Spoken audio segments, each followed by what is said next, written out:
Hello guys, kumusta ang lahat? Lumabas nga pala tayo guys, kahit mainit na guys no, kasi ang ating customer pinatawag tayo. Idol niya kasi si Coco guys.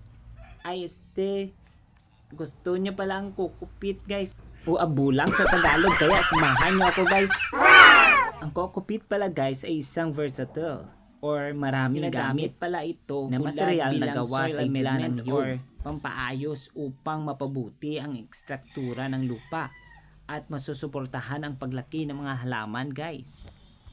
Bukod pa dito guys, maaaring itagdag natin ang Kokopit sa mga compost pile upang makatulong sa pagsipsip ng mga sobrang tubig. Dagdag pa dito guys, ginagamit din ito sa mga potting mix sa pagtanim ng mga buto. Sa karagdagan guys, ginagamit din ito bilang material sa pagkakapat ng mga kulungan ng hayop. Gawing takip sa sahig ng mga kulungan guys para ma-absorb ang dumi at amoy. Sana all!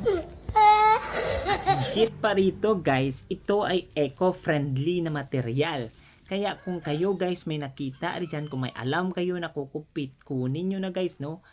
Idagdag nyo na ito guys na material sa inyong mga pananim. Ayan na palang lahat ng nakuha ko guys. Babalikan ko yung iba guys kasi matirik ng araw guys at tayo marami pang gagawin.